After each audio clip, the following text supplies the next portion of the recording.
Welcome to Legal 123s with ByrdAdatto. Legal issues simplified through real client stories and real-world experiences. Creating simplicity in 3, 2, 1. Welcome back to Legal 123s with ByrdAdatto. I'm your host, ByrdAdatto, with my co-host, Michael Byrd. As a business and healthcare law firm, we meet a lot of interesting people and learn their amazing stories. This season's theme is unintended consequences. We sometimes find ourselves in a situation that can be traced back to a seemingly inconsequential or even unrelated decision. That's very true, Michael. Now, let me ask you something before we jump into today's story. Do you ever take selfies? Well, my wife and I will take them occasionally when we're out and we're too lazy to ask someone to take our picture. Okay. And I will have to say, Brad, I love to pull out the selfie move to embarrass my teenage daughters. Yes, that is a very important aspect of being a good parent, is making sure you embarrass your kids. So good for you. I agree selfies can be fun when they work. On a scale of 1 to 10, Michael, do you look good in your selfies? I definitely do not look as good in a selfie as I picture myself looking when I'm taking the picture. Okay. And so I can't do too many selfies or it'll chip away at my self-confidence. All right, fair. But I'm not going to actually put a number on it for you. Okay. All right. See, I would have said 100, but that's okay. But yeah, you never fail for confidence. Yes. All right. Do you have a trick to make you make sure you feel like you got the right shot when you actually do the selfie? I try. I mean, I work on the angles. I mean, my goal is to avoid the double chin look. Sure. Yeah. I have not mastered it like my kids have. They can flip a phone at like all these different angles and come out with a perfectly normal looking picture. But where are you going with all this selfie talk? All right. Fair. I read the story that blends cycling, selfies, and a little bit of chaos. For some reason, our partner Jeff Siegel just popped into my mind when you said that. He's an avid cyclist. Does this story have to do with him? Yes and no. Okay, Brad, that's a vague answer, a very lawyer answer. Okay. Should I said it depends? You may as well have. It seems pretty straightforward as to whether you have a story about our partner Jeff Siegel or not. Okay. Give me a second, and I will get back to your Jeff question. This article described this unintended consequences of taking a selfie. The article used those exact words? No, but it should have. All right, picture this. It's stage 15 of the Tour de France. You got fans lining the mountain, cheering, your favorite cyclists, and exciting stuff, right? Okay, I actually think I know where you're going with this. Yes. Now, while watching this event, fans love to capture these moments with cameras and sometimes their phones. Watching the Tour de France is, I'm not going to pronounce it like you, Brad. No. It's stressful when you see the crowds packed on those super narrow mountain streets. Yes. And then see the bikers fly by. Actually, when I was in Europe last summer for my first time, that's what I thought about was those bikers. Like how in the world they do that. I know. I agree with you. And however, sometimes the excitement does lead to mishaps. And in this case, a spectator decided to take a selfie right in the path of incoming riders. So imagine this. The fan extends the arm, the phone in hand, all while a group of cyclists are speeding by. Oh, I remember this story. I knew this is where you were going. Tell the audience what happened. Well, the extended arm actually clipped the handlebars of an American rider, sending him tumbling and crashing into a massive pileup of basically 20 other riders in this pileup. Yes, I saw the video. Total mayhem. Yeah, if you haven't seen the video, audience members, it is quite a spectacle. The pileup was the worst since an incident in 2021 when another fan holding a sign knocked down a rider, resulting in multiple injuries. So one thing I don't know, do you know what happened to the selfie spectator? Yes, she turned herself in and faced a fine of basically $1,300 after going to court. It makes you wonder, how many times during a tour does something like this actually happen, or maybe more importantly, maybe they shouldn't be focused on the phone so much. Yeah. That fine seems pretty small based on the impact that happened. But it does. I agree with you, Brad. It seems like the selfie phenomenon has some dangerous repercussions. Yeah, I do agree that the fine does seem low, but she does live in France, so she's probably going to be shamed for the rest of her lifetime since cycling's a big sport there. But here we have a moment where hundreds of athletes are really competing at their highest level and riding up a mountainside, as you said, and it takes just one inattentive fan to create this absolute havoc in seconds. And the Tour de France, these athletes are obviously trying to showcase how great they are, but obviously it's an important reminder to have a little bit of situational awareness. So I'm going to go back, Brad. You never talked about Jeff, and you gave me that vague answer. What does this story have to do with him? So, as you know, our partner, Jeff Siegel, is the keeper of amazing stories. He actually has ridden on the Tour de France course, and in doing so, he was riding it the day before the actual riders were riding it, up and down those mountain paths that you and I are wondering how they do it. So, and I don't think he took actually selfies while riding, though. You know, the lead to that story right there should be the fact that we actually got you to pronounce it like a Texan. Oh. You said Tour de France, like I do, instead of going with your French. With you too much. I know. All right, let's move on. I think it's time to hear about our story for today. Do you have something good for us? I have an amazing story. You're gonna laugh. You're gonna cry. You're gonna hug me at the end. So I'm excited about this story. The highlights of this unforeseen complications that can arise in the world of healthcare investments. So the backdrop is we have a physician who is really savvy when it comes to growing a medical practice and on his own personal investments. And we'll just randomly call him Dr. Lance Armstrong. He has taken a few online business courses, read extensively on investments. It really because he's doing so well, a lot of confidence in his business models. Okay, 2 questions. All right. Does Dr. Armstrong take steroids to help him with his investments? Second question, what was his overarching goal with this? All right. First, there's no comment at this time whether or not Dr. Armstrong is juicing to assist him with his investment opportunities. So we'll just leave that for right now. Second, to your second question, Dr. Armstrong took back to the overreaching goal was he had these commercial payers, and he was really feeling the pressure of the change in reimbursements. And because of that, he was trying to find a way to develop passive income that was not driven by him personally having to perform professional services. Yeah, this is an age-old pressure point in the physician world of that kind of pushes them to looking for ancillary revenue opportunities. And really, our whole careers, we've heard this talk track, and it doesn't really change. Like, there's reimbursements seem to only be going one direction, and that's downward. And so, from that, we have gotten the opportunity to be involved in lots of different investments. A lot of them are kind of traditional expected healthcare related, and sometimes they're cigar bars and bowling alleys and you name it. Yeah, exactly. And, I guess I should plug in, I actually know Dr. Armstrong as well, and I know he is the classic doctorpreneur, as we've been saying. Yes. So one of Dr. Armstrong's ideas was he wanted to develop an investment fund tailored for his physician buddies, or doctors just in general, and something that allowed them to benefit from different type of ventures. And one was like a real estate venture or anything else that really would leverage his expertise. Okay, well, we talked about doctors, why they would look for passive investment opportunities. This is a whole new level to be the creator of a fund to be a home for the investment opportunities for the other doctors. Agree. And because Dr. Armstrong had that extremely busy surgical schedule, because he had a busy medical practice it was, he really was struggling to find the ability to find the time to actually put this investment plan together and create the model that he had in his mind. And through some other friends and doctors, he was actually introduced as business/real estate broker, and we'll call him just randomly Mr. ByrdAdatto. Yeah, you must have spent hours coming up with that name. Yeah, just weeks. Is that even a name? Okay, we'll call him Mr. Tour. How about that? Fine. I've never heard of someone named Dela. No. But, okay. You've noted on today. That is where I'm from. I will. I do want to comment. You used the word business, real estate broker, and there's not a one size fits all when you see that term. I mean, there are brokers that are basically deal people, and a lot of times they're trying to broker a real estate deal, which is what it sounds like. But a lot of times they do a lot of other things, and they're actually part of the deals, and they're basically real estate-preneurs.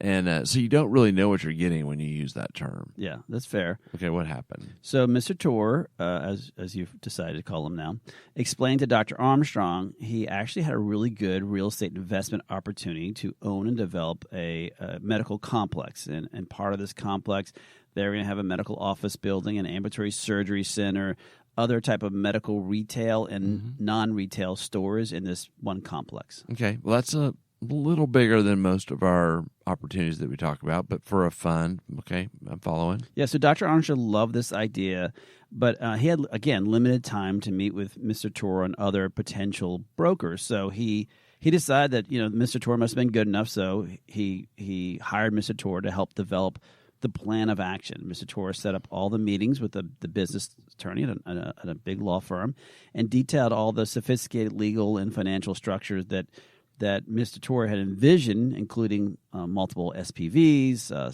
special promotes, promissory notes, several different classes of ownership. And Mr. Tor, he kept Dr. Armstrong in the loop with the model and how it would work. And Dr. Armstrong had limited conversations every once in a while with the deal lawyer who was helping put the deal together. But the deal lawyer reckoned a very complex model with tons of layers from a lot of different entities to make this deal work. Not only did my eyes start to glaze over with all those fancy words, I'm sure our audience is wondering what in the world you were talking about. This sounds complicated. So let's step back and kind of explain some of this. Talk a little bit, what in the world is an SPV? Yeah, and so an SPV is not a French term. It is actually a real term that on the street is known as special purpose vehicle. Okay, it's basically a entity that is created for a particular legal or financial purpose. It's often used to isolate financial risk. So Mr. Tor explained to Dr. Armstrong that Mr. Tor believed that this would provide a favorable structure for all their investment opportunities. Now remember, this real estate deal just a piece of the ideas they had. Yeah, and you also use the word special promote. Yeah, that's cool word, right? Yeah, well, that's a word that's a great signal that it's a real estate related deal. That's where you most often see that concept. And basically, the special promote is some form of a preferred return for the people that are putting the deal together. Yeah, and so you'll see that, but it's something to understand in the deal is that the people that are putting the whole thing together may get some sort of preferred return before there's a waterfall to the rest of the investors. Yeah, correct.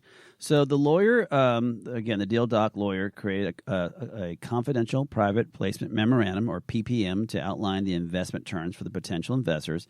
Everything was on track. Dr. Armstrong was to work with the connections of his physician buddies to help secure these physician investors. And the business broker would be handling all the critical aspects of the deal, including the real estate component. Yeah, so you use another term, PPM, private placement memorandum, and that may be more familiar to some, especially those who've done an investment. Yeah. This is a required document, so what a lot of people may or may not realize is that there are securities laws, state and federal, that govern investments like this, and a PPM is a legal document that kind of discloses the deal and something that has to be put together in a deal like this. So, Brad, the broker was key to their plans? Yes, key. Remember, because the doc was so busy, Dr. Armstrong, he needed this broker to help with stuff. And the broker and the real estate attorney the deal doc attorney were driving the structure and the deal itself. And Dr. Armstrong recruited many of his colleagues and friends to invest in his new venture. And they were off to the races to develop this large tract of land that we described earlier. I feel like this is one of those ominous music cue moments. But I don't know. I feel like there's a but here, Brad. What's going on? Most likely you're correct. Oh. But make sure we cut that. We don't want to have that in the podcast that Michael's correct. The issue arose out of the complexity of the structure. There was a group that owned the land that they were going to be woven into this overall development. The partnership that actually owned the land decided that they wanted more money for the land once they actually saw the plan that was being developed for the space. So to make it messier, it turned out that the business broker, Mr. Tor, was also the partner in the company that currently owned that real estate the deal that he had brought to our nice Dr. Armstrong. And this was not disclosed to the investors, nor was it disclosed to Dr. Armstrong. Yeah, things get real messy fast when you have these kind of conflicts, even if it's ultimately allowed. Just the trust factor at a minimum is threatened. So You said something that's curious. So the new venture did not own the real estate. Right. It was Okay. a huge setback because the entire investment model hinged on the fact that the real estate had to be part of it and secured. Wow, that had to be a massive blow to the project. Okay, talk about the implications and when did we get involved in all this? Well, one of the physician investors told Dr. Armstrong to call us. We were asked to conduct a business assessment of the model and what else was missing. As the investors had lost, obviously, faith in Mr. Torr and the lawyer who put the deal together, and Dr. Armstrong was trying to figure out what happened here. Okay. Did you pull in a real estate specialist to help? Yes, we did partner with a real estate attorney to assist with all the steps to really make sure how can we secure the dirt, right? And additionally, the deal structures, like we said, were almost too complicated for what was really needed. We helped with the business structure, and the real estate attorney helped discuss all the real estate ownership issues. And based on what we discovered, the deal was, again, super complicated with these multiple SPVs with different ownership structures. As you said, the preferred returns. And although the PPM did discuss most of what I'm saying as the investment, it really wasn't clear to many of the investors what asset would be owned by what entity. I've noticed that you and I keep saying the word complicated throughout this story. Is this complexity the unintended consequence of the story? Yes, Michael, it is. Good job. All right, we got to cut that again. I can't be giving compliments to Michael. Yeah, so Dr. Armstrong was a sophisticated business person, and it was not really intimidated by the complexity of it. It actually excited him. The problem was that he did not really have time to really get in the weeds of the deal, and had a bunch of physician partners who were not as sophisticated as him to really truly understand what they were getting into. I mean, it definitely sounds like making this simpler could have saved a lot of heartache. Yes, and we also learned that based on the complex model and different classes of ownership, the voting control or decision making was really jacked up. That's a legal term, by the way, Michael. Jacked up? Yeah. Yeah. Making it extremely difficult to approve any modification to the model that was put together. Yeah, I mean, we've talked before about kind of our approach in working through a business arrangement, and we talk about the 4 C's, and it is getting down to the most simple level of, you have to understand, particularly what we're talking about now, one of the C's is control. How are decisions going to be made? You have to map that out, and it has to be clear. And guess what, Brad? Complexity actually makes it less clear. So complexity is a bad C of the 4 C's. Yeah, it's not a 4. Complexity is not one of the 4 C's. Got Brad. it. Yeah. Okay, that would be. Okay. I got it. Thank you. And so, Michael, we also learned that Mr. Torr had another similar deal going on elsewhere in the state that seemed to have like the same kind of complex structure. So, well, that might mean that he's not good or he's overly complex, and it may not mean that he's a bad guy. I mean, I don't know anything about Mr. Torr himself, but definitely making things too complicated can backfire. Yeah, so after speaking with Dr. Armstrong, we recommend the venture have to be restructured entirely. The problem was there was a risk of fraud claims from those investors because they could argue that the failure to contribute to real estate was deceptive or false. Additionally, there was no clear mechanism to really place the force these investors to accept any changes to the partnership agreement based on the voting issues, the control issues we just talked about a second ago. And each governing document needed to be modified in writing, again, getting approval from all the partners. And by the time we kind of dove into it, basically it looked like they needed unanimous approval from all these investors, which, as you know, is just a nightmare. And it was pretty much like, it was just a disaster from that point on. Well, yeah, it definitely sounds like a legal minefield that you're trying to navigate. Let's go to commercial and learn more on the other side what ended up happening with this deal. Many business owners use legal counsel as a last resort rather than as a proactive tool that can further their success. Why? For most, it's the fear of unknown legal costs. ByrdAdatto's Access Plus program makes it possible for you to get the ongoing legal assistance you need for one predictable monthly fee. That gives you unlimited phone and email access to the legal team, so you can receive feedback on legal concerns as they arise. Access Plus, a smarter, simpler way to access legal services. Find out more. Visit ByrdAdatto.com today. Welcome back to the Legal 123s with ByrdAdatto. I'm your host, ByrdAdatto. I'm still here with my co-host, Michael Byrd. Now, Michael, this season, our theme is unintended consequences. Yes, and we have found one centered around this whole idea of complexity.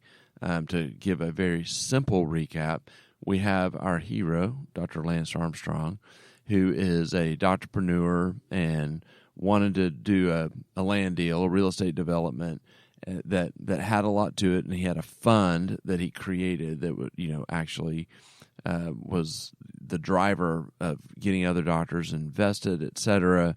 He brought in Mr. Tour to help him put the whole deal together.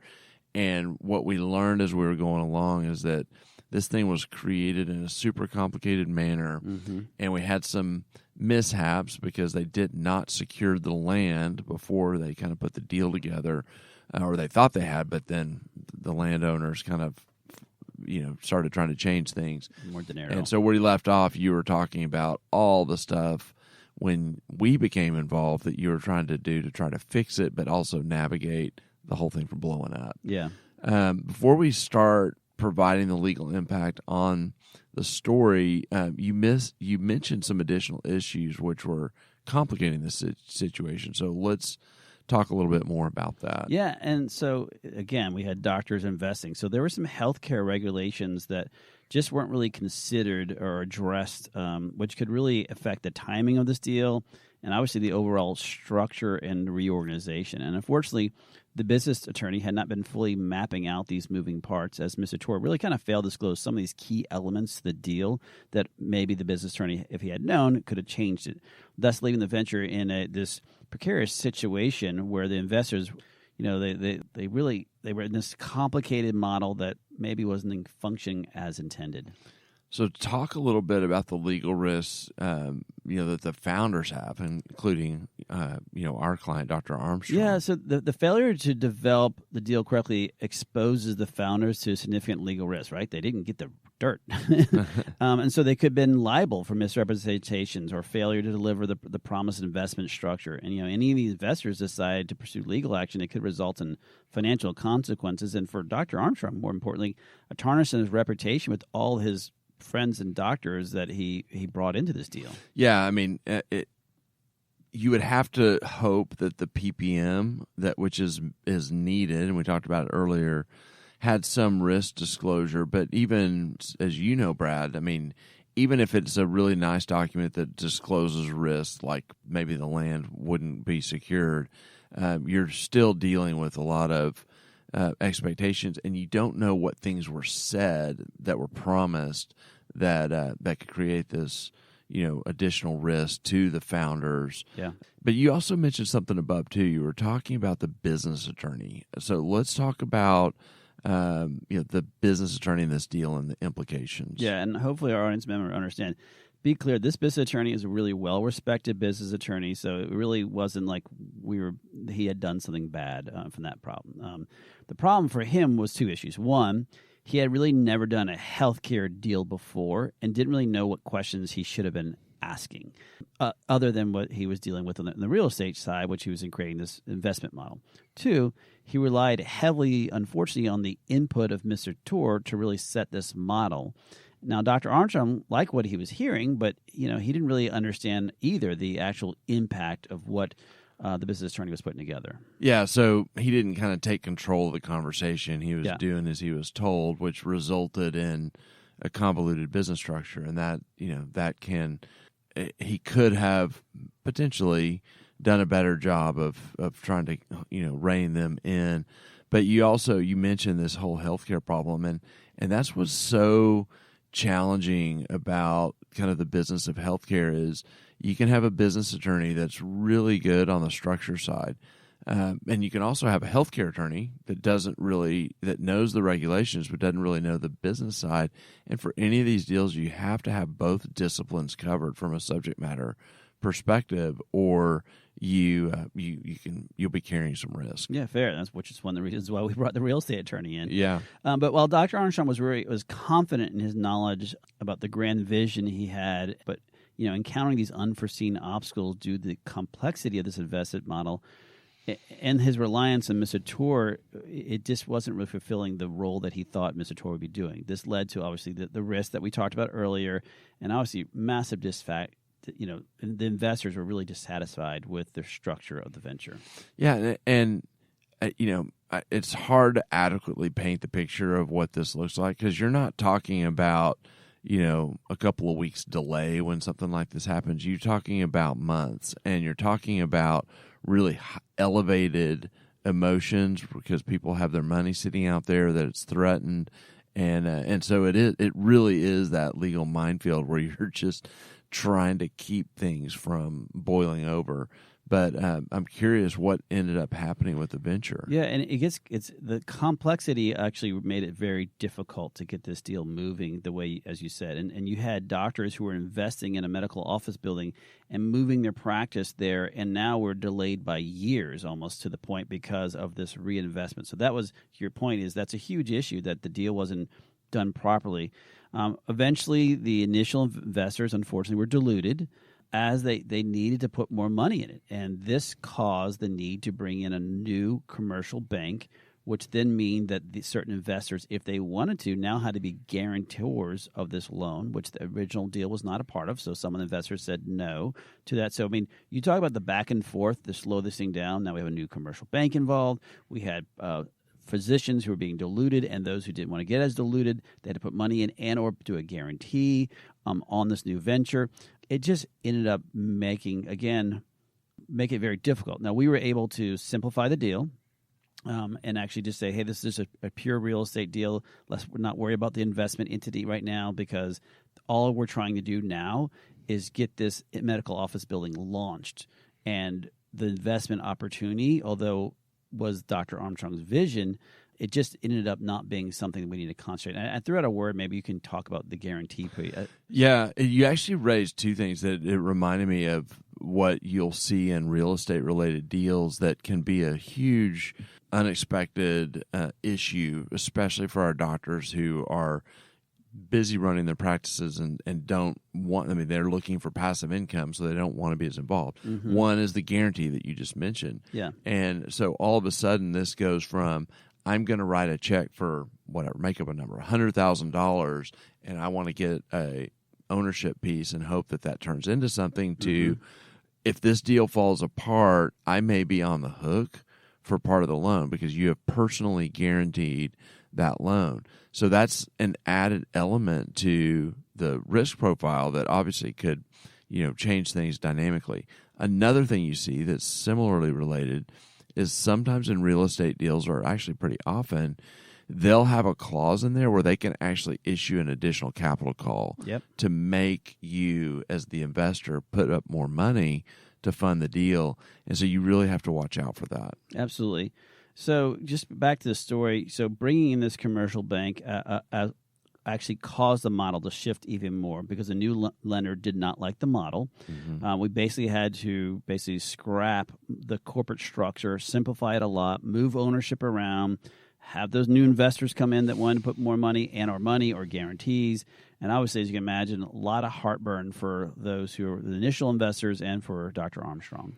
Okay, wow. Well, it looks like you painfully landed the plane, so to speak. So you have any final thoughts? Yeah, this is a perfect way to think about ways in which complex models sound great, especially when you're trying to be sophisticated and have all these moving pieces. We're not against it, by the way, audience members, so I hope that's not what you're taking away. But sometimes simplicity is actually a better model for everyone else. And in this particular deal, for Dr. Armstrong, it might have been just easier if he started off with a simple real estate deal first before he did a complex investment model.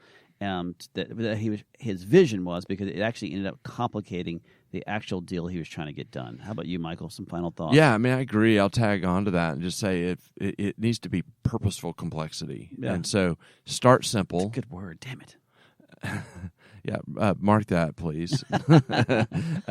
You got to start simple and really be intentional when you're adding complexity as to why you're doing it.